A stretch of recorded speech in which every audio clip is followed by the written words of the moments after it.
एक शाम प्राची टीवी पर सीरियल देख रही होती है। तभी उसकी सास वहां आती है। अरे सीरियल में तो ऐसे मग्न है जैसे आज रात का खाना पड़ोसी आकर बनाएंगे। मुझे पता ही नहीं था आपने अपने बेटे की शादी पड़ोस में भी की हुई है। हैं? मतलब? मतलब इस घर में सारा काम बहू ही करती है, आप तो सिर्फ खर्राटे मारती हैं। अच्छा जी, फिलहाल तो तुम आराम फरमा रही हो, चलो जाओ, ये मेरे टीवी देखने का समय है। आहा, इसीलिए मुझे भगाया जा रहा है। सॉरी, अब तो बिल्कुल नहीं जाऊंगी। प्राची की इस बात पर दोनों सास बहू के बीच टीवी रिमोट के पीछे बच्चों जैसे छीना झपटी शुरू हो जाती है, जिसके बीच श्लोक भी काम से घर वापस आ जाता है।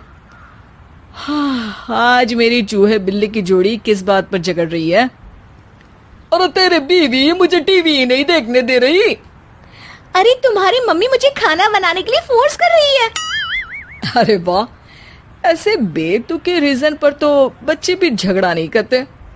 अरे मुझे कुछ मत बोल, सब इसने ही शुरू किया है। हाँ हाँ, जैसे आप तो बहुत दूध की धूली है ना। अरे बस दोनों चुप। प्राची जाओ, खाने की तैयारी करो। और माँ तुम छोड़ो, तुम्हें क्या बोलूं, शांति से अपना सीरियल देखो, मुझे दोबारा लड़ने की आवाज सुनाई नहीं देनी चाहिए। ऐसा बोलकर श्लोक वहां से चला जाता है, जिसके पीछे पीछे प्राची भी कुछ न कुछ बड़बड़ाते हुए रसोई में चली जाती है। हाँ हाँ, सासू जी को तो कुछ बोलेंगे ही नहीं, बस मुझ पर ही हुक्म चलता है, खाना बनाओ, जैसे मैं इनके घर में खाना बनाने के लिए आई हूँ।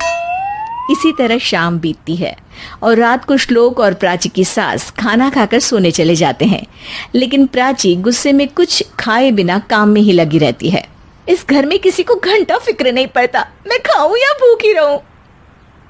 प्राची कुछ देर के लिए रसोई से बाहर जाती है और जैसे ही वापस आती है तो वहां दूध का भरा ग्लास देखकर हैरान रह जाती है। फिक्र पूरी है, बस दिखाना नहीं है।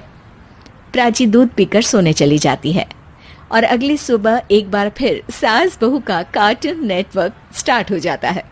ये तुमने ही किया है। अरे अजीब जबरदस्ती है, मैं बोल रही हूँ मैंने कुछ नहीं किया। दोनों ने मिलकर पूरे घर को पागल खाना बनाया हुआ है। यहाँ कोई नॉर्मल इंसान तो रह ही नहीं सकता, इसीलिए अब पड़ोसी क्या रिश्तेदार भी घर आने से कतराते हैं। और सुन बेटे, तू भी चंगा, तेरी माँ भी चंगी, तेरी बीवी भी चंगी, रिश्तेदार। हाँ जी, आपको नहीं पता क्या, गंगाधर ही शक्तिमान है, रिश्तेदार ही। हाँ हाँ, बस समझ गया। कभी जानवरों जैसे लड़ेंगी तो कभी जुगलबंदी करेंगी। भाई मैं आप दोनों के बीच में नहीं फंसना चाहता। सास बहू की इस मन मौजी जोड़ी से परेशान होकर श्लोक अपना सिर खुजलाता वहां से चला जाता है। चलो अब मैं भी कीर्तन में जा रही हूँ। इस पर जैसे ही सास कमरे में अपना पर्स लेने जाती है तो वहां नाश्ते की प्लेट रखी देख मुस्कुराने लगती है और नाश्ता करके घर से बाहर निकलते हुए कुछ पैसे टेबल पर रख जाती है, जिसके कुछ देर बाद सिलेंडर वाला घर आता है।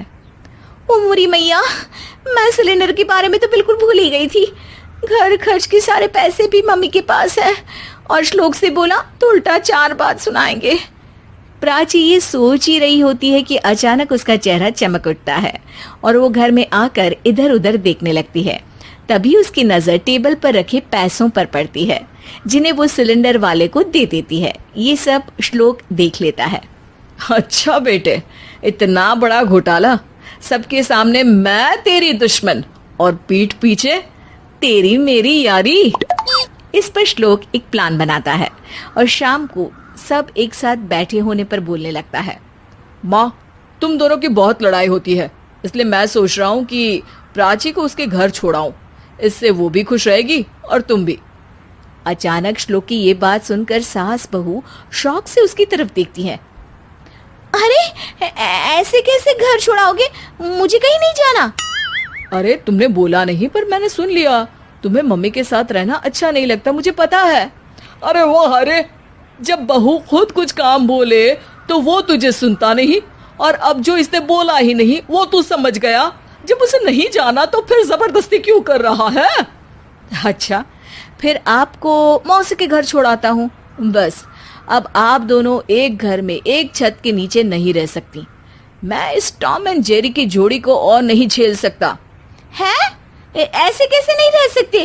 तुम्हें इतनी दिक्कत है तो तुम्हारा बोरिया बिस्तर पैक कर देती हूँ, लेकिन मम्मी जी कहीं नहीं जाएंगी। बिल्कुल यही सुनना था मुझे। अगर दोनों में इतना ही प्यार है फिर हर वक्त ये लड़ाई का नाटक क्यों करती हो? देखा मैंने कैसे माँ किचन में दूध रखती है और तुम उनके लिए कमरे में नाश्ता रखती हो, और कैसे वो पहले ही तुम्हारी दिक्कत समझकर घर में पैसे रखकर बाहर जाती है। अरे भाई, इतना ड्रामा तो डेली सोप में भी नहीं होता जितना तुम दोनों ने इस घर में फैलाया हुआ है। तू हमें टॉम एंड जेरी बोलता है ना, तो याद कर वो दोनों भी एक दूसरे को बाहर वालों की बुरी नजर से बचाने के लिए हमेशा सबके सामने लड़ते थे, लेकिन अकेले में दिक्कत के समय मदद भी तो करते थे।